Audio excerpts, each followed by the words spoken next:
It is the 93rd minute. One pass, one run, one mistake. The striker is suddenly alone. No defenders, no goalkeeper nearby. Just grass, panic, and a stadium holding its breath. But here is the strange part. The defending team wanted this to happen. Not the goal, the run. They deliberately stepped forward together and left a huge empty space behind them. They bet everything on a single decision made in less than a second. That decision is called the offside trap, and it might be the most dangerous gamble in football. Think about this for a second. Most football tactics are designed to reduce risk, keep possession, stay compact, cover dangerous areas. The offside trap does the opposite. It intentionally creates danger. Defenders move away from their own goal. They give attackers space. They leave themselves exposed. Why? Because if their timing is perfect, the attack dies instantly. If their timing is wrong, they might concede the easiest goal of the match. There is almost no middle ground. That is why coaches love it and fear it. One of the most famous examples came from the legendary AC Milan side of the late 1980s under coach Arrigo Sacchi. His defenders moved like a single organism. If one stepped forward, all four stepped forward. If one stopped, the entire system broke. Opponents would look up and see space behind the defense. They would think the pass was available. Then the flag went up. Again, and again, and again. What looked like a defensive mistake was actually a carefully planned ambush. Here's the part nobody tells you. The offside trap isn't really about catching attackers offside. That's only the visible result. The real goal is psychological. Once attackers start worrying about the trap, they hesitate. Runs become slower. Passes arrive a fraction later. Confidence disappears. The defenders are no longer just controlling space. They are controlling what the attackers believe is possible. And that changes everything. Because the history of the offside trap isn't really a story about defending. It's a story about risk, about trust, about 11 players making the same decision at exactly the same moment. Get it right, and you look like tactical geniuses. Get it wrong, and millions of people watching around the world will wonder what on earth your defenders were doing. And the most famous failures of the offside trap prove just how brutal that gamble can be. That's where the story gets really interesting. The trap worked because everyone moved together. Every defender, every time. And that sounds simple. It is not. In fact, it might be one of the hardest things to do in football. Imagine 4 defenders standing in a line. One is watching the ball, one is watching the striker, one is checking the winger, one is listening for instructions. Yet all 4 must make the exact same movement at the exact same moment. Not 1 second apart, not half a second apart, the same moment. This is why great offside traps are built on trust, not speed, not strength, trust. If the left back steps forward but the center back hesitates, the trap collapses. If the center back moves but the right back is slow, the trap collapses. One player can ruin everything. And attackers know it. That is exactly what elite forwards spend their careers looking for. Tiny cracks, tiny hesitations, tiny moments when one defender is not perfectly connected to the others. Take the famous rivalry between strikers and defenders in the 1990s and early 2000s. Players like Filippo Inzaghi were masters of living on the edge of offside. Inzaghi was not the fastest striker. He was not the strongest. Yet defenders hated playing against him. Why? Because he treated the offside line like a tightrope. Every run was measured. Every movement was calculated. He would drift a step too far, then step back, then drift forward again. Defenders became nervous. They stopped focusing on the ball. They started focusing on him. And that was exactly what he wanted. Here's what most people miss. The best attackers are not trying to beat the trap after the pass. They're trying to beat it before the pass even happens. The battle starts seconds earlier. Watch a great striker closely. The run is only the final move. The real work happens beforehand. A glance over the shoulder, a small step backwards, a sudden change of direction. The defender thinks he understands what is happening. Then the striker moves somewhere else. That is why the offside trap is really a game of information. Defenders are trying to predict. Attackers are trying to deceive. Both sides are guessing what the other side will do next. And when the margins are measured in centimeters, guessing wrong is expensive. The 2010 FIFA World Cup gave a perfect example. Teams were using increasingly aggressive defensive lines.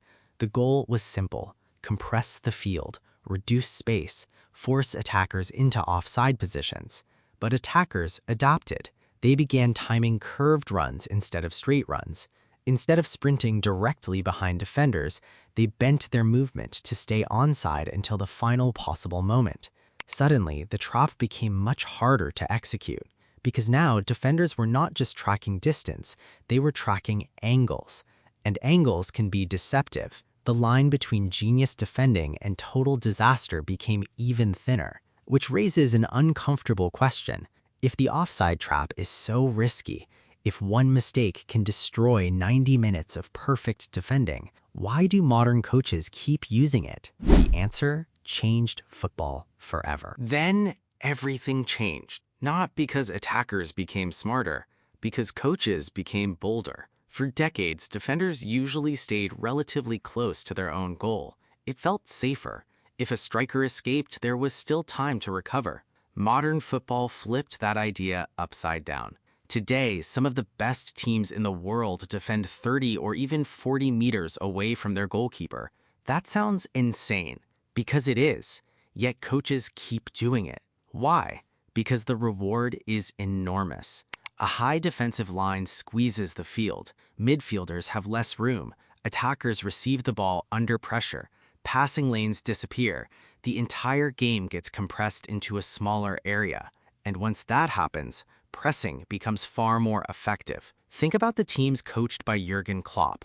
When Liverpool were at their peak, they often defended with astonishing aggression. The moment possession was lost, players swarmed the ball. Space vanished. Opponents felt trapped.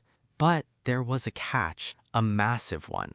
The higher your defensive line climbs, the larger the empty space behind it becomes. That space is football's version of a cliff edge. Stay balanced and you dominate the game. Take one wrong step and everything disappears beneath you. This is the paradox of the offside trap. The very thing that makes it powerful is the thing that makes it vulnerable. A high line creates pressure. A high line also creates opportunity. One perfect pass can break everything. You have probably seen this happen without realizing why. A defender steps up. The striker bends a run perfectly. The pass arrives. Suddenly, there's half a pitch of empty grass ahead. The commentators start shouting. The crowd rises. And everyone wonders how a professional defense could leave so much space. The answer is simple. They did not accidentally leave it. They chose to.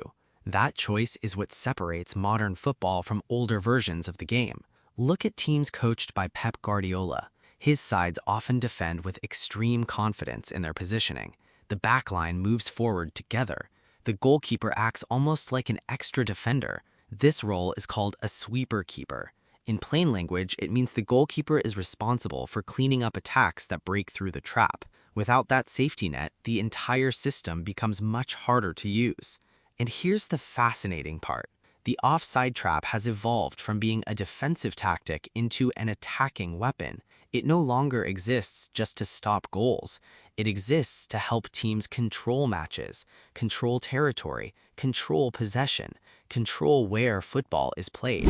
The trap became part of a much bigger machine. But machines have weak points. The more aggressive the trap becomes, the more devastating a single error becomes. One defender loses concentration. One pass beats the press. One runner times the movement perfectly. 90 minutes of organization can collapse in 3 seconds. And that reveals the deeper truth hiding underneath all of this. The offside trap is not really a gamble against the striker. It's a gamble against time itself. Because eventually, every defense makes a mistake. The question is whether the mistake arrives before the final whistle. Remember that moment from the beginning? The 93rd minute. One pass, one run, one defender stepping forward. At first, it looked reckless. Now it looks different, because you know what is actually happening. That defender is not making a random decision. He is participating in one of football's most demanding acts of collective trust. Every player behind him believes the line will move together. Every player beside him believes the timing will be perfect. Every player in front of him believes the pressure on the ball will arrive before the pass is played. The entire system depends on dozens of tiny promises being kept simultaneously. This is why the offside trap fascinates coaches. It is not merely about catching attackers offside, it's about synchronization. Football often looks chaotic. 22 players running in different directions, crowds roaring, decisions made in fractions of a second. But beneath the chaos, great teams are searching for order. The offside trap is one of the clearest examples of that search. 4 defenders moving as one, 11 players sharing the same idea, a system attempting to control something that can never be fully controlled. Because football always has uncertainty. Always. The striker might time the run perfectly. The pass might take a deflection. A defender might slip. A referee's assistant might miss the call. No tactical system removes risk. The best systems simply choose which risks are worth taking. And that is the real lesson. The offside trap is precisely dangerous because it accepts danger. It gives up safety in exchange for control. It risks disaster in exchange for dominance. That trade-off is why the greatest teams in history keep returning to it generation after generation. From the disciplined defensive lines of Arrigo Sacchi's AC Milan, to the aggressive pressing systems of Jurgen Klopp, to the positional mastery of Pep Guardiola, the principle remains the same. Trust the line, trust the timing, trust each other. And when it works, it feels almost impossible to beat. When it fails, everyone sees it. That is why the offside trap creates some of football's most beautiful defensive moments and some of its most embarrassing ones. The same tactic produces both, because every gamble contains 2 futures, one where you look like a genius, one where you look foolish. The offside trap lives exactly between those futures.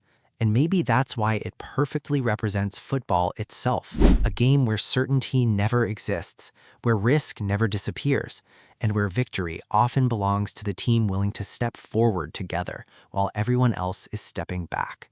The next time a flag goes up and an attack suddenly dies, do not just watch the striker, watch the line, because somewhere in that synchronized step is one of the bravest decisions in sport, and the most dangerous gamble in football was never the run behind the defense.